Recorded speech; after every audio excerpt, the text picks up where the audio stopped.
Welcome to Aston Means Business, SMEs adapting to COVID-19 challenges. I'm Steve Dyson, the journalist presenting this regular podcast for Aston Business School. We're focusing on how small businesses are changing their operations to cope with the huge economic disruption caused by the coronavirus pandemic. We're interviewing business leaders who are taking part or who've previously taken part in Aston Centre for Growth's programmes. They're discussing their challenges, sharing their experiences and explaining how they are adapting to the crisis. We're also talking to some of Aston Business School's top academics and other experts, getting their valuable insight, analysis and advice for SMEs. Please bear with us as we're following safe distancing advice by recording the podcasts online.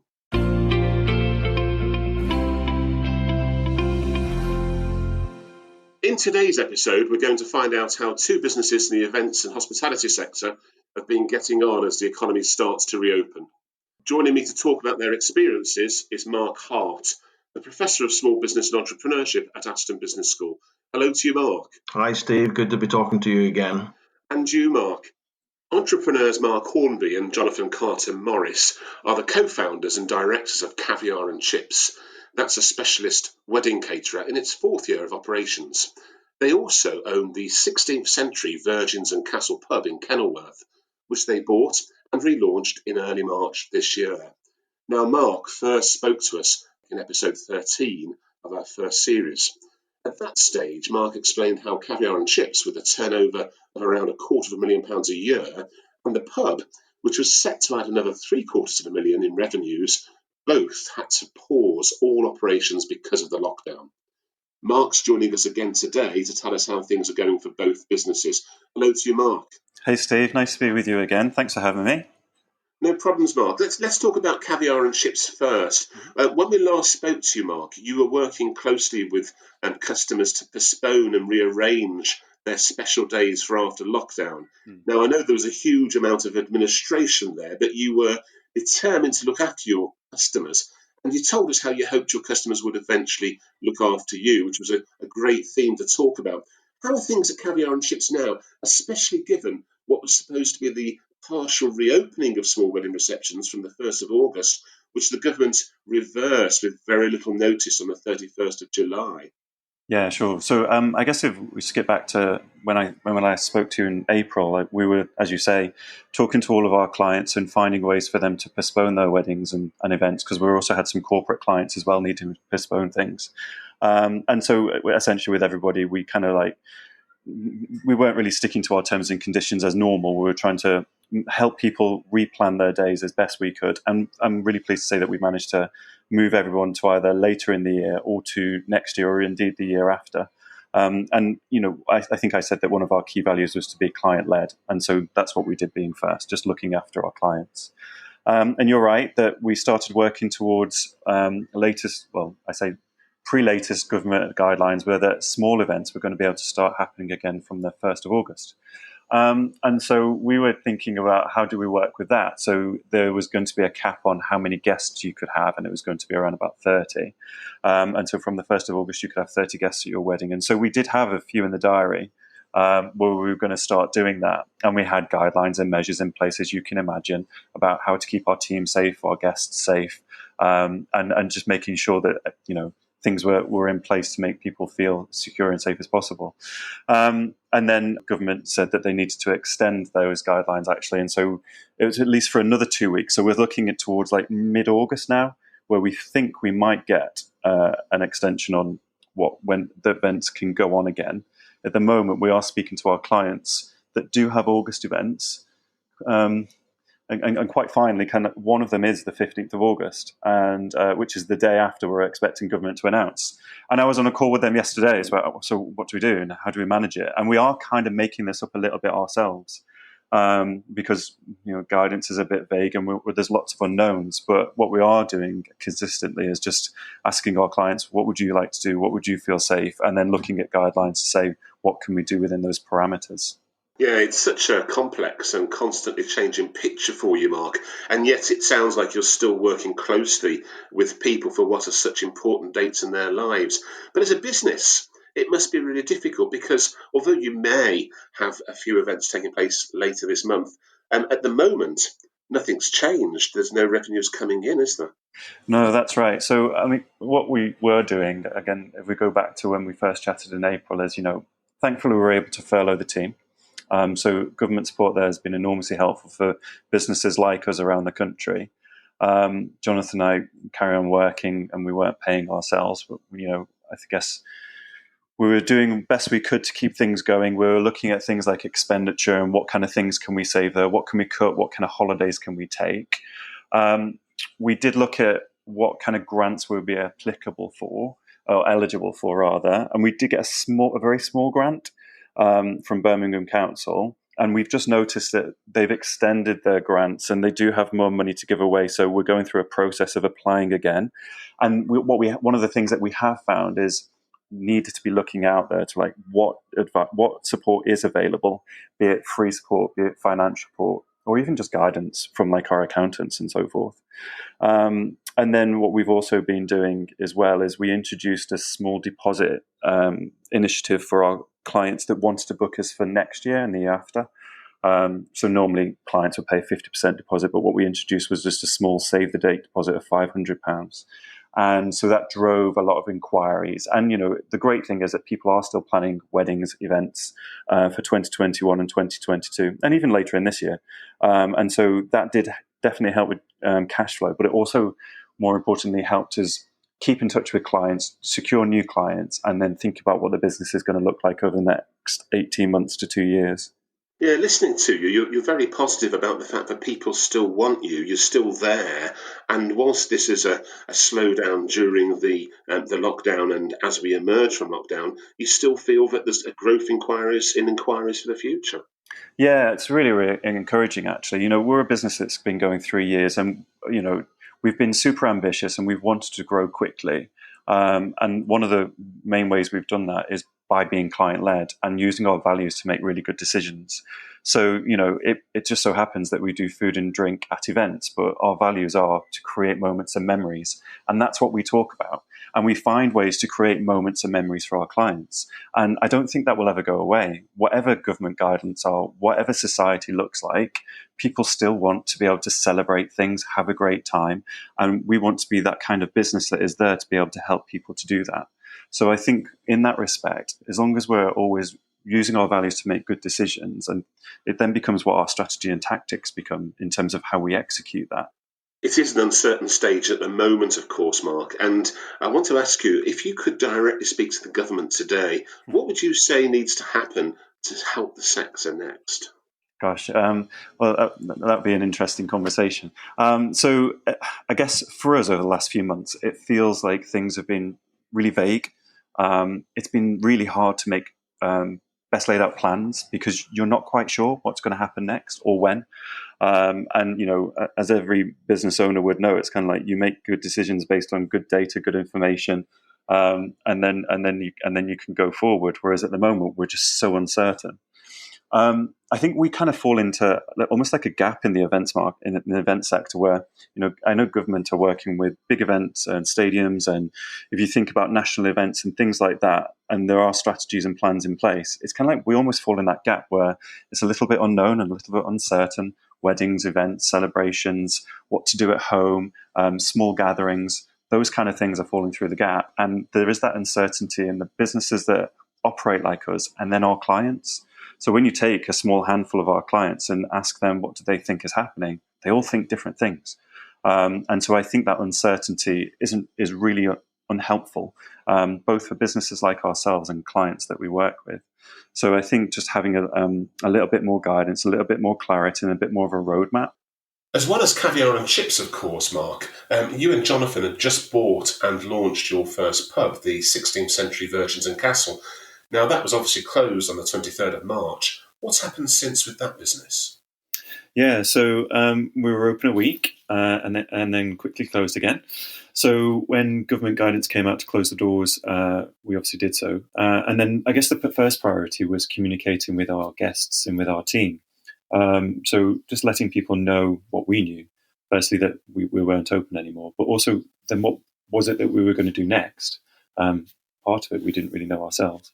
But, we quickly got together using the power of Zoom, that I think every other business has probably used. and started putting together plans about how do we keep ourselves in the people's minds around the Kenilworth community and also our other guests, but also making the team feel reassured about, what the future might be like for the pub, for their jobs, for working with us. So we put together a little bit of a comms plan just to keep people posted about different things that we were doing. So we did a takeaway service. We did things like we launched a pub quiz. So every Tuesday on Facebook, we've done a quiz, and that's still been going, which has been really interesting and fun to do. And then just keeping people up to date with, what the menu is and all the different things that we put in place, because we only took over for a week and we completely changed the place in terms of like menus and drinks and things like that. But for our guests, they hardly got a chance to really try us. So there was still a lot of messaging to do and keeping people up to date. And then obviously we worked with our brewery to understand what happens. How do we get ready for orders again? How do we get deliveries again for when pubs might be able to open? And then waiting for that news for when we could open again. And when you did open again, Marc, how did that work and how has that gone so far?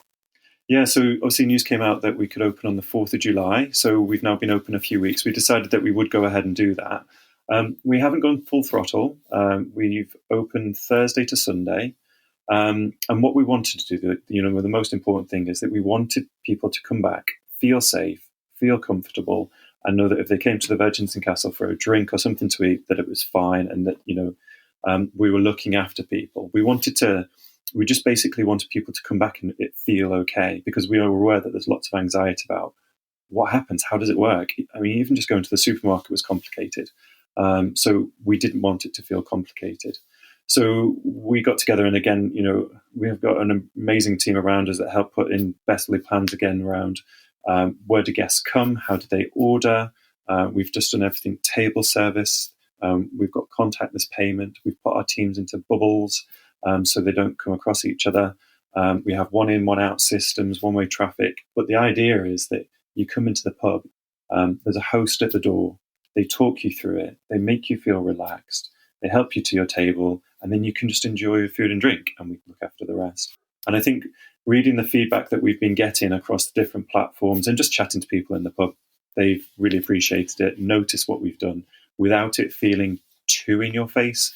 One thing that we didn't want is that you're sat there enjoying your food and drinking your pint and constantly reminded that there's a virus going on. We wanted people to know that there was things in place, but fundamentally that they could just come in and enjoy the space. That sounds great. And for the business itself, in terms of cash flow, how has that gone? Yeah, so, I mean, it was very similar to Caviar and Chips, really. Stop operations, and then no money comes in. So then looking for things, what can we save? What things do we have to, what things can we stop paying for? Our brewery, Everard's, were fantastic with us and ceased charging us for rent, which has been enormously helpful. So we didn't have to order any products. We managed to furlough the team, which was great. We weren't eligible for any grants, which was really unfortunate. So yes, we did have to dip into loans again. So we've gone into more debt for the pub to keep that going. And then Jonathan and I, we obviously weren't paying ourselves. So all of those kind of things to try and get you through it is what we did. And then we did the takeaway service a little bit, but that wasn't generating huge amounts of money. It was more about just being there for the community and again keeping in people's minds. So all of those things together have helped us get through it. And now that we're working 4 days a week, and we've introduced a breakfast menu and a lunch menu, people are coming back in. We're only at 40% capacity because obviously we have to space all the tables and just manage a flow of people coming into the pub because it's all about minimizing risk. But we have been generating revenue, and it's great to be able to see that people are coming back in again.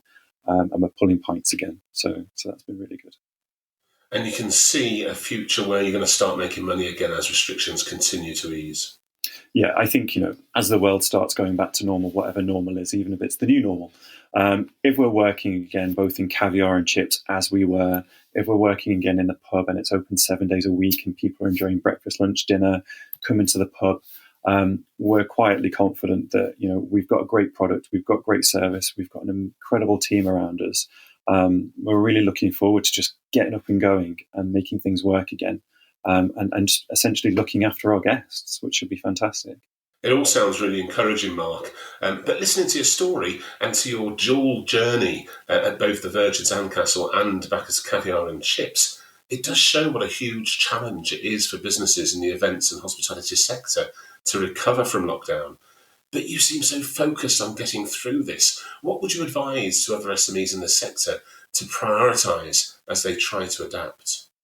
Well, yeah, and I think not just our sector, but lots of sectors. We've seen over the last few months, we've lost some really large businesses, some incredible businesses. And again, we just feel remarkably fortunate to have been able to get through this, and feel awful for those people who haven't and have also lost their jobs. And hopefully there are opportunities for them again in the future.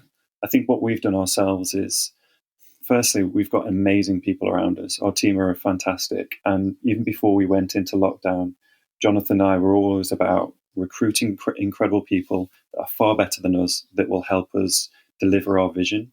I think that's really put us in good stead. We really focus on our customers and our clients and our guests. Everything that we do is fundamentally to make sure that they have an amazing experience. I think that's really helped with loyalty and engagement with our brands.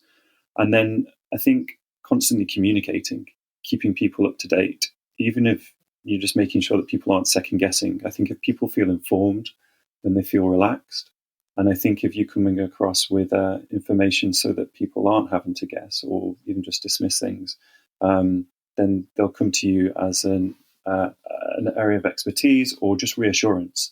And I think reassuring our guests through the whole process has been really important to get us through these last few months as well. Marc Hornby, the co-founder and director of Caviar and Chips and the Virgins and Castle pub in Kenilworth, many thanks for talking about your experience with Aston Means Business. Oh, my pleasure. Thanks. I really enjoyed it. Thanks for having me again. Professor Mark Hart was listening to my interview with Marc Hornby, and he joins us again online now. Mark, thinking about Caviar and Chips first, this really is a challenging time for SMEs in the event sector, isn't it? With none of their usual revenues coming in. Well, I mean, it's an impossible time to be fair. I mean, I think listening to Mark, I can't believe how calm he remains when he's talking to you and teasing out some of the issues in his business. Look, the hospitality sector is being crucified at the current time, and it's very difficult. And one of the big issues he's got, obviously, is that the whole way in which we're trying to get out of lockdown is confusing. Guidance is changing. Things are announced and changed within 24 hours. No business can plan for that degree of uncertainty. So he's having to, react very quickly on his feet. So yes, he is remaining calm, but more importantly, though, he is actually thinking through some of the ways in which he can continue to generate revenue at this time. So yes, disappointing from the property point of view and the wedding venue, but obviously still thinking about how you can generate income. From what Mark says, it sounds like SMEs in the event sector have just fallen through the gap in terms of government thinking. They could do with more of a roadmap, Mark thinks. I think it is a roadmap issue. I mean, people understand that there are clearly the public health crisis has not gone away, and therefore social distancing is important. So for any business who's taking customers onto their premises, is going to really be facing a lot of challenges at the moment, but they need clear guidance. And that's something which has been not really, doesn't seem to me anyway, and I think Mark would agree that a priority of government, they seem to be just reacting as opposed to having a clear roadmap, as you say, Steve. And I think that's really important for businesses to know where they're going. I have to say, though, that, in a public health crisis, the roadmap is subject to change. And, if you're giving priority to, keeping people safe and healthy, then you have to expect changes. But it does make it very difficult for the sector. And I do believe that, with the furlough scheme in August, winding down, I think that's the wrong signal. I think this virus, this health emergency is with us well into the winter months. And I think government should be giving some certainty to some of the major schemes. And listening to Mark, it was clear that, getting some debt into the company through loans, as well as the furlough scheme, is something he still needs access to. You've got an innovative, business in the hospitality sector, and sometimes they're very difficult to come across. And those are the types of innovative businesses that need to be supported by government at this time. Meanwhile, Mark's other business at the Virgins and Castle pub, that seems to be enjoying a slightly smoother emergence from lockdown, isn't it? A little bit. I mean, I think as I was referring to it earlier, that in terms of the wedding industry, I think what he's seeking to do, and a very sensible, and it's a general point for all businesses at the time, is to think about your customer, contact your customer, put the customer first, listen to them, and try and come up with packages which make them more attractive. I mean, it's perhaps something that Marc could be doing with the VAT situation at the moment, whereby if they can encourage customers to pay more upfront, they can avoid a VAT bill before the end of March next year. So there's things that could be done over and above what Marc mentioned on the interview you had with him. But I think, yeah, it's about keeping in contact with the customers, trying to keep them on board. Weddings will always take place. People want venues. And within the government guidelines in the current crisis, it's about making everything the art of the possible. And over at the pub, over at the Virgins and Castle, what does it sound like they're getting right over there? Making sure it's a safe environment for their customers. I mean, that's the most important thing. I mean, it's clear when you look at WHO advice and many of the senior medical officers in the UK, these environments are some of the deadliest places for catching the disease.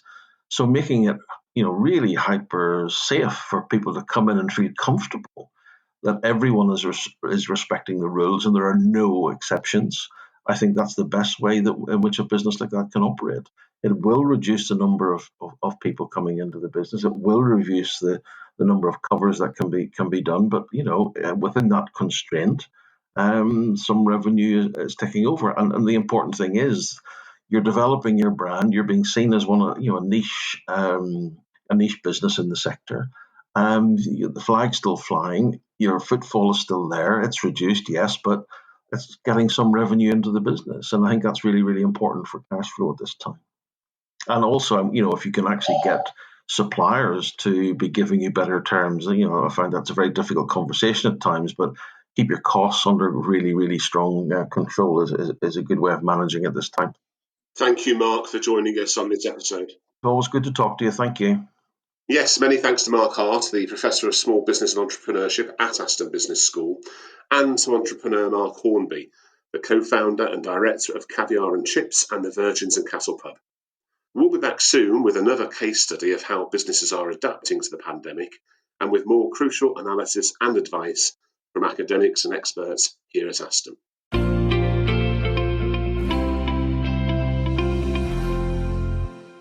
Aston means business. SMEs adapting to COVID-19 challenges. Thanks for listening.